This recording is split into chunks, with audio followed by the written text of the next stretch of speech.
Donc la question de Michael, je vais répéter, c'est-à-dire on dit, il y a un midrash, c'est une notion qui apparaît beaucoup dans la pensée juive, que surtout en Rosh Hashanah, on parle du dévoilement de la royauté de Dieu.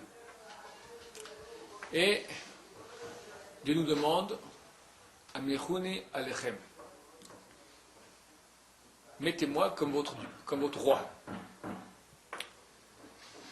Et Chazal dit, donc la pensée juive dit, que pourquoi Dieu fait ça? Parce que si Dieu n'a pas de sujet, c'est comme un roi qui n'a pas de sujet. Il est tout seul sur son île. C'est un roi, c'est un nul. Zéro. Donc, Dieu ne veut pas, en quelque sorte, ne veut pas être un roi. Donc, il lui faut les sujets. Et ça nous heurte. Quoi, Dieu a besoin de nous.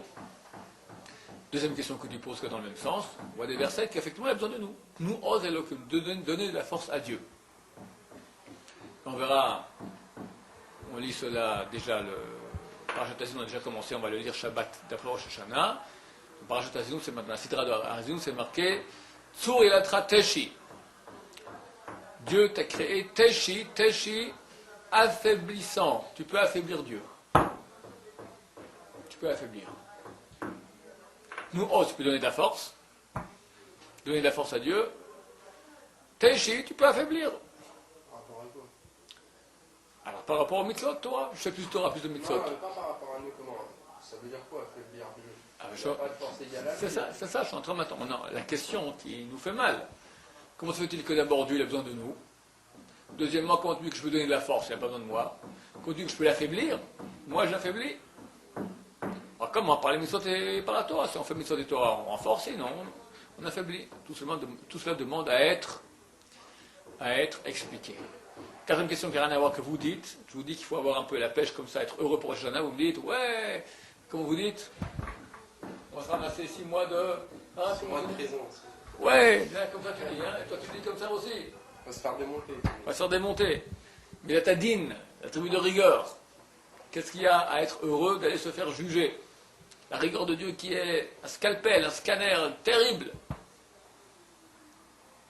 Bonne question. Bonne question. Alors on parle de choses profondes, j'espère que les choses seront claires. Si c'est pas clair, vous m'arrêtez, on répétera tant qu'il faut. Pinader.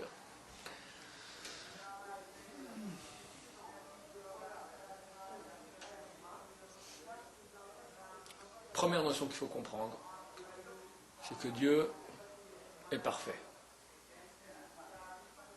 Et il n'a pas besoin de nous. C'est juste.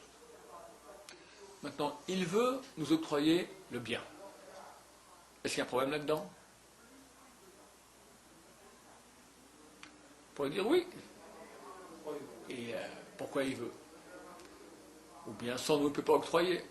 Donc il se fait avoir quelque part à ce shalom. Qu'est-ce qu'il a besoin d'octroyer ce... Après qu'il a besoin. Alors la question quand quelqu'un pose la question pourquoi Dieu fait ça, ou pourquoi Dieu a besoin, on peut faire une question enfantine, parce que beaucoup de gens âgés la posent, d'accord, parce qu'ils parlent comme un être humain de Dieu. Or Dieu n'est pas un être humain. L'être humain, tout ce qu'il fait est motivé par une raison. Pourquoi tu fais? Une raison. J'ai un besoin.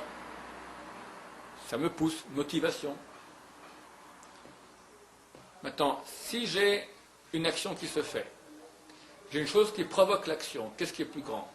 L'action qui est faite ou la chose qui provoque l'action? Qu'est-ce qui est plus puissant? L'action ou la provocation de l'action? Provocation, parce qu'elle est capable de mettre capable de mettre en marche une action. Maintenant, si Dieu il agit parce qu'il a une provocation, c'est-à-dire qu'il a une motivation, une raison, qui est plus grand, Dieu ou la raison? La raison. Donc, c'est-à-dire que Dieu, il a une chose qui est plus haute que lui.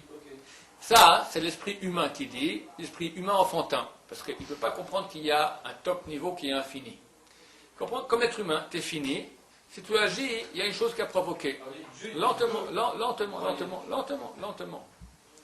La chose infinie, elle nous dépasse.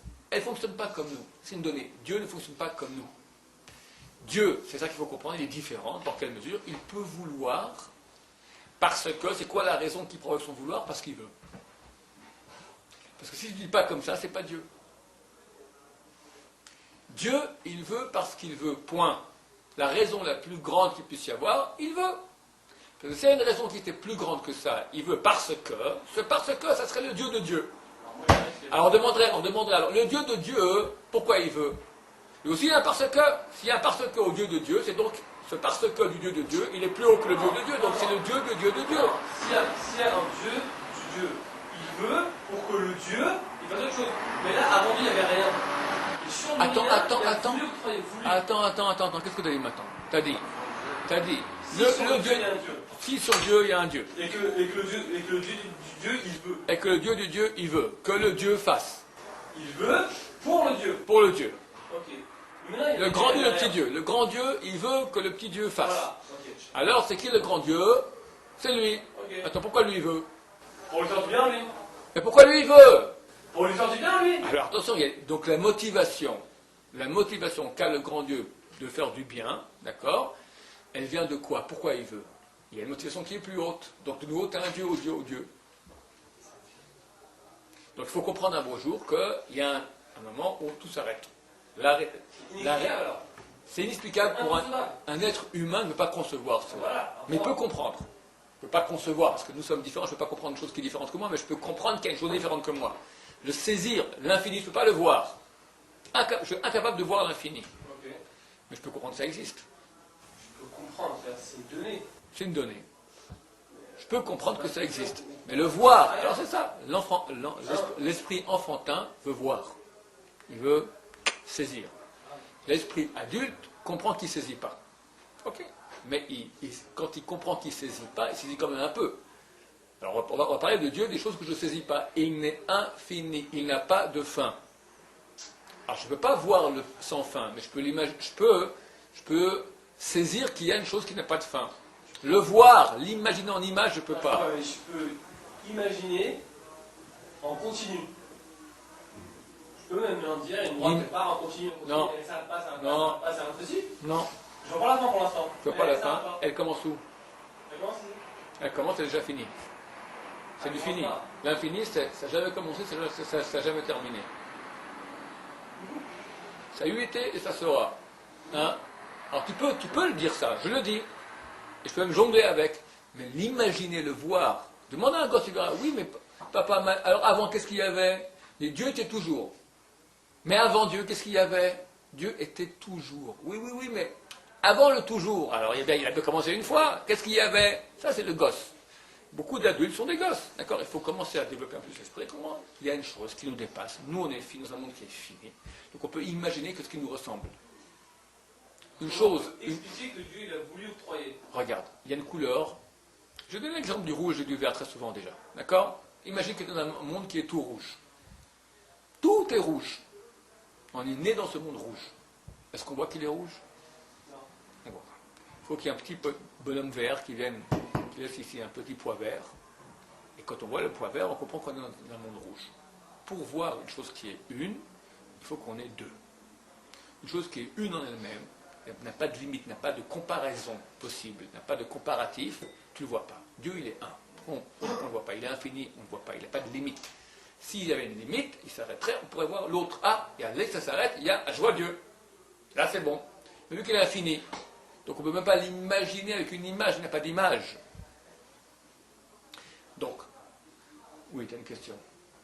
Pas concevoir que Dieu il est différent et que je ne puisse pas le concevoir, moi je peux le concevoir. Mais D'accord. ce que j'arrive pas à concevoir, c'est que Dieu il puisse vouloir donner et qu'il doit passer par des moyens pour ça. C'est-à-dire que si normalement Dieu veut, Dieu fait sans aucune... Non, attends, je n'ai pas encore expliqué ce que je vais expliquer. On va y arriver, lentement. Première étape, donc Dieu veut. Pourquoi il veut? Parce qu'il veut. Ça, c'est clair. Maintenant, deuxième étape, Dieu est parfait. Donc quand il veut maintenant me donner une chose qui est bonne, cette chose bonne doit être parfaite. Ce n'est pas un bien bien, ce n'est pas un bien génial, c'est le plus bien qui puisse exister. Hein? Tu vas donner des notes. Un kiff de 100, un kiff de 1000, un kiff de 10 000, un kiff de l'infini. Maintenant, un kiff de l'infini absolu, amplitude, d'intensité, Dieu. Ça, c'est le kiff. C'est quoi? La sucette géante? La Ferrari géante? La Ferrari du bon Dieu. Tu roules en Ferrari du bon Dieu? Non. Le plus grand kiff qu'il puisse y avoir, c'est Dieu lui-même. Donc le plus grand cadeau que Dieu puisse me donner, c'est lui. Ça veut dire, comme un homme et une femme, se connaître, s'unir, se parler, communiquer, s'unir. Connaître, la connaissance. Mais vraiment sentimentale, affective, intellectuelle. Bon, je sais pas, kiffer, d'accord, on ne sait pas ce que c'est. Ce qu'on verra, lorsqu'on y sera, on verra. Le kiff le plus grand, c'est Dieu. On va appeler ça la lumière de Dieu. D'accord? Maintenant, Dieu peut donner cette lumière de deux façons. Il peut dire, je t'aime beaucoup, je vais te donner, tiens, prends. Hop, ça sera boum, un gel, un flash de lumière extraordinaire, divine, le flash des flashs. Ok? C'est minus, c'est rien. Dieu est parfait, donc le don doit être parfait. C'est quoi un don parfait? Quand j'ai le choix par moi-même de quantifier combien je veux. Ça, c'est la notion profonde que je veux dire aujourd'hui. Si vous avez compris ça, vous avez tout compris. Quand ça dépendra de moi, il y a un flux que Dieu veut me donner. Maintenant, j'ai un choix. Je peux opter pour le flux de Dieu, je peux opter pour le contraire. Pour qu'il y ait ce choix, il faut que le contraire soit appâtant, qui m'appâte. Ça y est, c'est rare, le mal, le mensonge. Il vend de la camelote. Dieu, il y a un, l'autre, il vend rien. Mais il a des arguments de vente extraordinaires. C'est le vendeur des vendeurs. Le mal. Il te vend des films. Tu seras heureux comme ça. Lui, là, rien. Il peut dire, écoute, moi, je te vends Dieu. Mais je ne fais pas de campagne de pub. Il n'y a pas. Pub, les flashs, tout ça, ça c'est lui. Il faut bien qu'il y ait quelque chose. Il n'a rien à vendre. Au moins qu'il ait les flashs. Au moins qu'il ait il a tous les médias avec lui. Bon Dieu, il n'a pas beaucoup de médias. Mais il dit, ma cam, elle est bonne. Je te vends, moi. La vérité, l'éternité, le kiff des kiffs. La vérité. T'aimes la vérité? Quelqu'un, on peut lui dire, c'est attirant. Ça peut être attirant. Des gens ne sont pas pour la vérité à faire des choses extraordinaires. Révolutionner une vie. Ils sont prêts à se donner la mort pour la vérité. Donc il y a un moteur qui s'appelle l'amour de vérité. C'est ce qu'ils vendent, bon Dieu. Mais ça ne se vend pas sur les médias que je vois. Parce que vérité, je ne vois pas. Ni je sens. Ça va pas l'odorat. Ni j'entends, ni je vois. C'est beaucoup plus haut que ça se passe. Maintenant, dans ces deux options que j'ai, quand moi je décide maintenant, par moi-même, au prix d'efforts, difficile parce que le vendeur de Camelot, il vend bien. Et moi j'arrive à le casser. Et j'arrive à aller, je veux ça. J'ai mérité. J'ai mérité. C'est par moi-même que j'ai reçu cela. On a aussi expliqué que si je n'ai pas de choix, je n'existe pas. Si je n'ai pas de choix, je suis un robot. Un robot qui fait tout ce que le bon Dieu a décidé. Est-ce que j'existe? Un robot, il existe? Un robot, il fait tout, il kiffe. D'accord? Il fait de la Ferrari, le Club Med, la plongée sous-marine, du parapente ascensionnel, il va sur l'Everest, il va tout ce que tu veux, sur la Lune. Mais le robot n'est qu'un robot. Il fait que ce que le programmateur lui dit de faire. Est-ce que le robot existe? Il est? Il n'est pas, il n'est rien. Une machine. Les animaux, ils sont pas... Non. Dans le domaine minéral, végétal, animal, même les anges, il n'y a pas d'existence. C'est une pseudo-existence. Ils existent, ils sont là, mais ils n'ont pas de libre choix. Aucun. L'animal, s'il décide de faire ça ou ça, c'est d'après le programme. Il y a des pulsions, d'attirance, d'instinct de survie, de ne pas toucher, il fuit la souffrance, il est attiré par le plaisir, c'est ça. C'est comme un robot, c'est vrai. Comme un robot, complètement. La seule créature au monde qui dépasse toutes les autres créatures, les animaux et les anges, c'est l'être humain, qui lui existe parce qu'il fait ce qu'il veut lui. Lui, indépendamment du programmateur. C'est fantastique. C'est une sorte de dernier... Le bon Dieu, il a créé. Dieu, il a créé maintenant une créature qui peut aller contre lui. Qui fait ce qu'il veut. Il faut être très costaud, hein, Dieu. Je crée maintenant un monde et chaque quelqu'un qui peut faire ce qu'il veut. Je ne suis plus le boss. Il fait ce qu'il veut. Sachant que si je veux l'arrêter dessus... Je peux l'arrêter, mais je n'arrête pas. Et il va, il blasphème, il fait tout. Terrible ce qu'il fait. Et je laisse. Et je laisse. C'est marqué lorsque le temple a été détruit. Jérémie, on dit Hakel, Hagadol, Hagibor, Vanora. Au début de la prière. Le Dieu, quel c'est fort. Le Dieu fort. Gibor, puissant. Hakel, Hagadol, grand, puissant. Et Nora, redoutable. Il a dit il se peut que les ennemis impurs vont comme ça, rentrent dans le Saint des Saints, saccagent tout. Et on dit qu'il est redoutable. Il est grand, il est fort. Je ne peux pas dire ça. Il a arrêté de dire ça. Sont venus d'autres prophètes, on dit, t'as pas compris. C'est ça sa force. Que des gens vont dans son Saint des Saints, saccagent tout, et lui il laisse faire. Personne pour faire ça, d'accord? Quelqu'un qui est faible et qui ne sait pas frapper, on le frappe. Alors il est faible, mais quelqu'un qui est très fort, et on le frappe, il ne frappe pas. Hein? Ça c'est fort. Dieu crée un être humain qui détruit la création de Dieu. Qui fait tout ce qui pourrait, entre guillemets, parce qu'on parle de pas de sentiment, fâcher Dieu. Et lui laisse faire. C'est ça le grand cadeau que Dieu nous a donné, le libre arbitre. Donc, ce qui permet d'exister.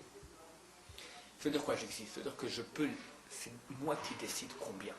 Combien je vais là, combien je vais là. Et en fonction de combien je vais m'investir dans le bien, je recevrai. Ça, c'est la clé de compréhension de ce que je veux dire. En fonction de ce que je m'engage dans le bien, je reçois. Ça s'appelle din, ça s'appelle justice. Si Dieu disait pas de justice, on donne à tout le monde. Oui, prenez. Tout le monde prend. Tu n'existes plus. Tu n'existes plus. Tu as la lumière de Dieu, tu n'as pas un mot à dire, tu as reçu, terminé. Mais tu n'existes pas. Tu n'existes pas. Dieu fait autre chose. Il se retire, il se cache. Il dit, tu existes. C'est toi qui décides. Ça veut dire que maintenant, moi je me cache. Il y a beaucoup d'obscurité. Quand Dieu se cache, il y a de l'obscurité. Il y a la lumière. Je peux accéder à la lumière par moi-même. Et en fonction de mon mérite, je reçois de la lumière. C'est quoi en fonction de mon mérite? Dieu va juger. Le jour du jugement. Alors c'est bien d'être jugé ou c'est pas bien? C'est extraordinaire. Parce que quand je suis jugé, ça me permet d'être. Je reçois en fonction de ce que je suis. Je mérite. Quand tu reçois tout ce que tu mérites, c'est à toi. C'est à toi. C'est pas on t'a donné malgré toi, tu n'existes pas. Tu existes. Et tu as reçu de Dieu, tu as reçu du Dieu, tu as reçu du bon Dieu, d'accord? Tu as reçu des comprimés de bon Dieu, si je peux dire en quelque sorte, par toi-même. Et tu les prends et tu reçois. Quand quelqu'un prend des comprimés de bon Dieu, ben, il redevient un peu bon Dieu, d'accord? On devient, c'est marqué dans le Talmud, traité Bava Kama, 75b. À la fin des temps, les sadikim seront appelés au nom de Dieu. On va appeler les gens comme. Il y en a qui a dit ça il y a 2000 ans, ils l'ont crucifié.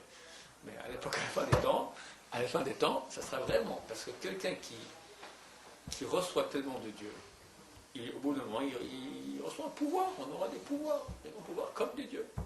Comme des dieux. Par nous-mêmes. Par nous-mêmes. Attends, imagine qu'on reçoit un pouvoir comme des dieux, mais pas par nous-mêmes. On n'a rien, on est un ange. C'est pas par nous-mêmes. C'est Dieu qui donne. Je suis un ange. Qu'est-ce que je suis? Je suis rien. Je n'existe pas. Zéro. Pour recevoir par moi-même, donc être, il faut que je mérite. Mérite signifie, din signifie justice. Il y a un jour où Dieu doit juger. Ça s'appelle Rosh Hashanah. Donc le jour où Dieu vient maintenant dit, tiens, maintenant tu vas recevoir la lumière que tu mérites. On va juger combien de lumière tu vas recevoir. C'est un jour extraordinaire. C'est ce qui me permet d'être. Parce qu'il n'y a pas ce jour-là. Prenez tous, allez, whoops! On n'est plus rien, c'est-à-dire qu'on a tous tué. On est des animaux, des anges, on est des êtres non existants qui reçoivent de la divinité, mais pas par nous-mêmes. Oui, mon cher ami. Alors, attends. Alors là, j'expliquais pourquoi le jour du jugement, c'est un jour qui est bien. Et ta question était, qu'est-ce que Dieu a besoin de moi? Dieu n'a pas besoin de moi. Simplement, Dieu veut, pour pouvoir m'octroyer le bien, il veut m'octroyer le bien. Maintenant, le seul moyen qu'il y a d'octroyer le bien, c'est qu'il me permette de me brancher avec lui. C'est quoi me brancher avec lui? C'est reconnaître sa royauté. Dans la mesure où je reconnais qu'il est le maître, je reconnais sa royauté, c'est ça le branchement. Quand je reconnais, entre un homme et une femme, ma femme vient me fait une chose qui est très gentille, je reconnais, il y a un contact, il y a une relation. Quand je reconnais que c'est lui qui m'octroie tout le bien, que c'est lui qui dirige le monde, que c'est le but du monde, lui, qu'on soit branché avec lui, ça veut dire, tu es le but, c'est toi qui gères tout, de toi tout provient. Quand je dis ça, par moi-même, je ne suis pas obligé de le dire, par moi-même, je reconnais que tu es le grand roi, je te remercie de cela, je te glorifie, je t'aime, j'ai la crainte de toi aussi, parce que tu es énorme. Ben, je l'ai connu, donc immédiatement je l'ai connu, je reçois un flux énorme de lumière. Si ça vient gratuitement, on n'est rien. C'est caché. Quand on va, on le découvre par nous-mêmes. Alors cette nous ose donner la force à Dieu. Permettez-moi de vous donner.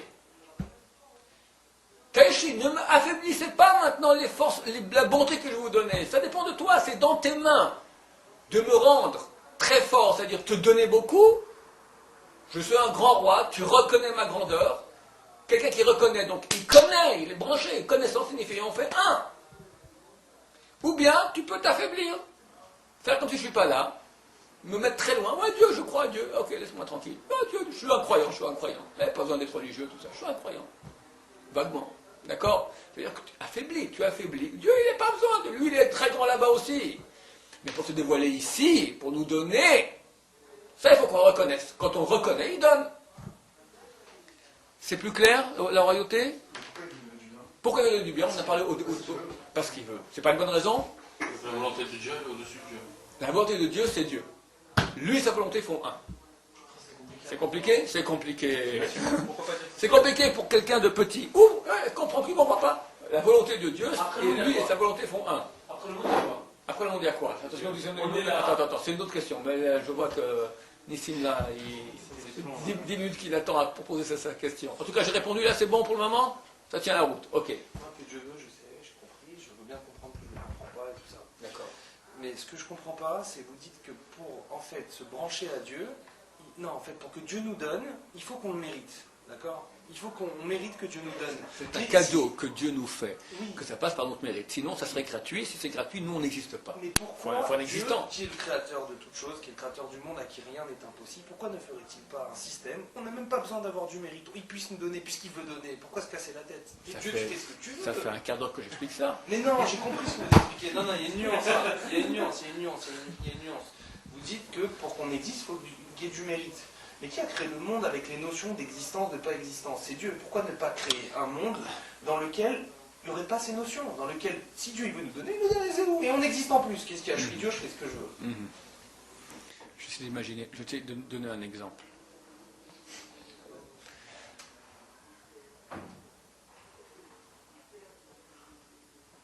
Toi, tu es le bon Dieu. Ici. Je m'appelle ici.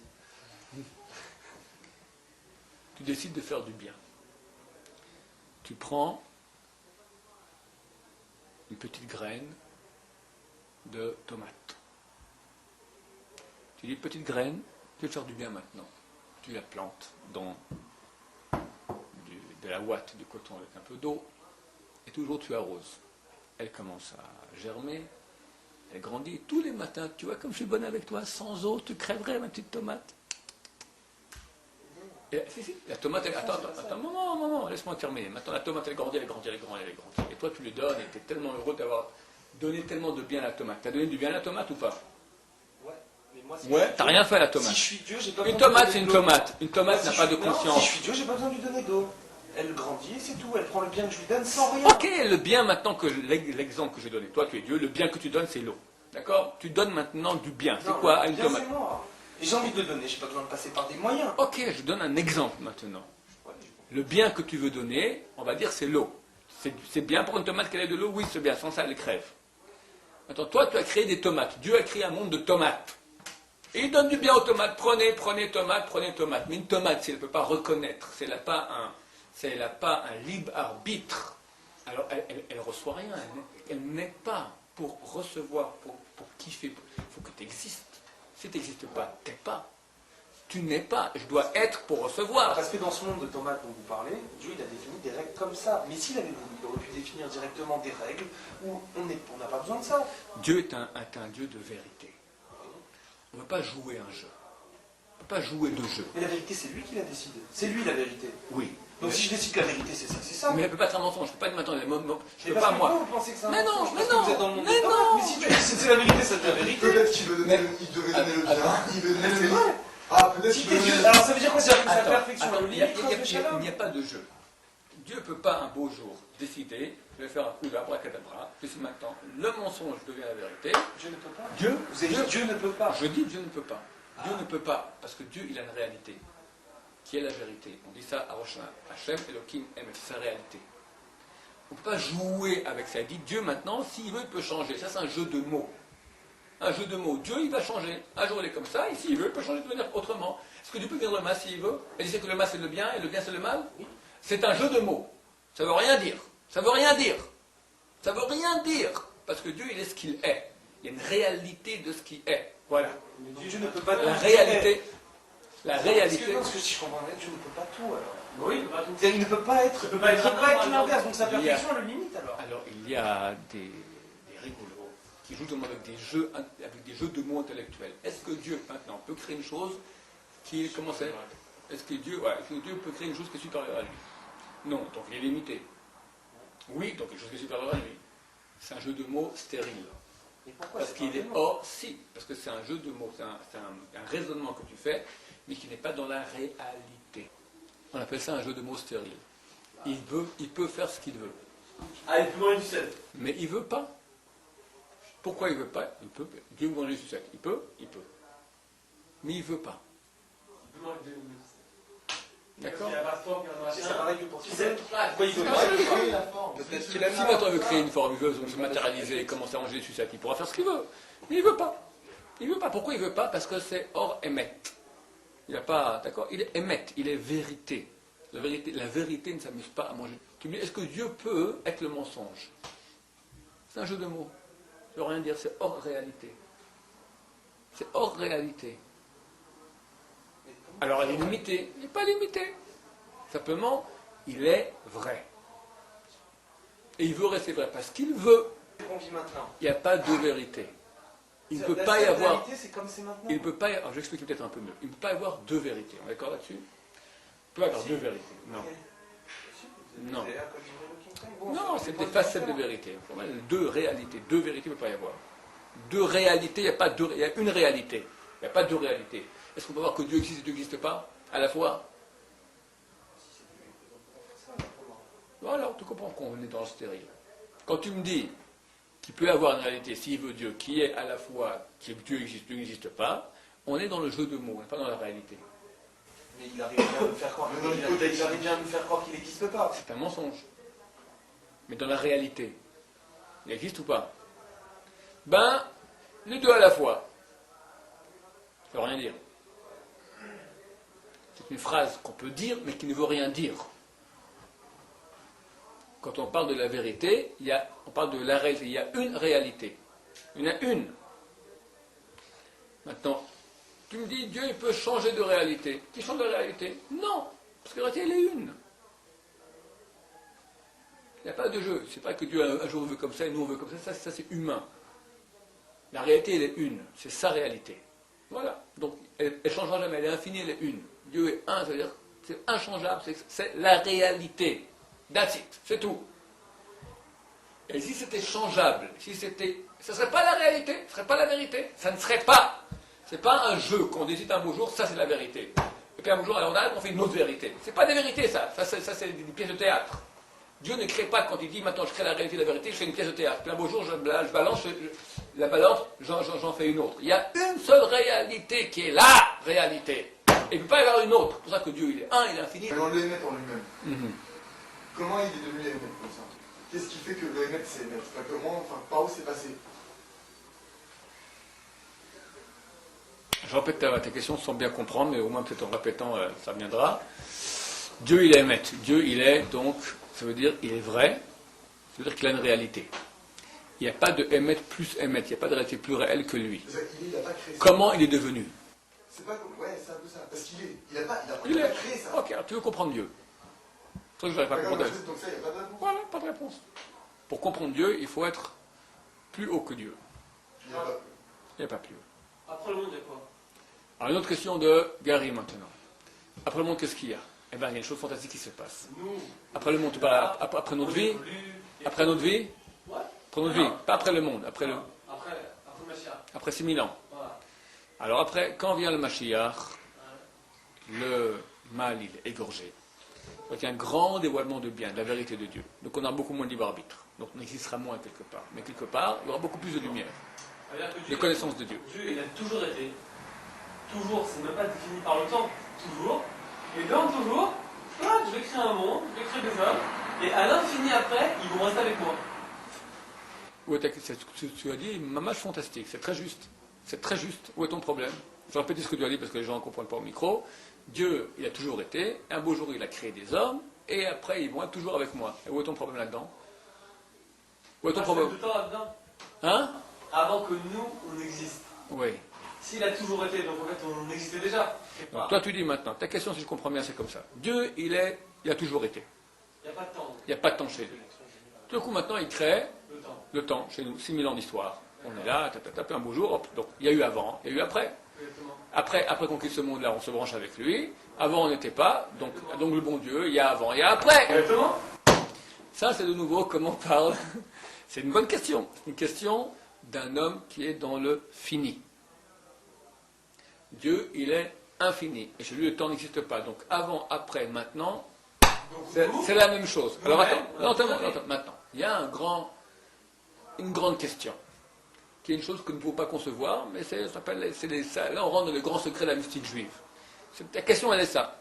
Comment se fait le passage de l'infini au fini? C'est pas possible. Parce que s'il y a toujours, il n'y a pas le temps. Et comment on se branche? Eh bien, il s'avère, mon cher, c'est ça que va étudier toute la mystique juive, qu'en nous, il y a une partie infinie. Et cet infini, il se cache avec des couches toujours plus larges de fini, qui finissent par notre peau. D'accord? Nos avis. Mais tu vas dedans, tu as des milliers de degrés jusqu'à ce que toi, t'es collé dans l'infini. L'extérieur, alors, il vient d'où? L'extérieur, il est fini. Alors, qu'est-ce qu'il a fait? Dieu, il a caché l'infini. À mesure qu'il cache l'infini, on rentre dans le monde du fini. Il y a des descendants de milliers, il y a des milliers de mondes. Notre racine, elle est infinie. Et donc, c'est notre racine, elle est infinie. Notre racine, c'est Dieu. Elle est infinie. Dieu, il n'est pas dans le temps. Et un jour, il a dit, je vais créer l'homme, et ensuite, il va rester avec moi. C'est une façon imagée. Un beau jour, il est venu. Donc nous-mêmes, on a toujours été. Oui, à ta source, toi, dans La l'infini. source, oui, mais mon fini. Ton fini, non. Ton fini, c'est... Comment c'est que le fini après? Alors, il va quand tu rester avec dis... lui. Ok, la question, elle est comment tu passes du toujours à un beau jour, je n'étais pas et je suis devenu. Ça, c'est le passage de l'infini au fini. Tu comprends? Non, moi non plus. D'accord? Je t'explique maintenant un peu comment ça se passe. Il y a un branchement entre l'infini et le fini. Il y a. Comment? Un homme fini ne peut pas comprendre cela. Pour comprendre un branchement qui est entre infini et fini, un homme fini ne peut pas comprendre cela. Alors, comment comprendre Mais, toute existence, pardon? Hein? Comment comprendre toute notre existence, tout machin, si on ne comprend pas le passage? Comment comprendre ton existence? Alors ça s'appelle la mystique juive. juive. La mystique juive, elle va étudier comment a lieu justement ce passage de l'infini au fini. Le temps que tu es dans le fini, alors la compréhension vraiment bien, que je vive la chose comme je vois maintenant qu'il y a ici un verre ou un micro, ça, il faut être dans l'infini. Tu n'es pas dans l'infini. Quand tu viendras, quand va se dévoiler ta partie infinie, c'est après la mort, ou à l'époque de la résurrection des morts, ou un peu dans l'époque messianique, tu verras. Baruch Adonai, Amen.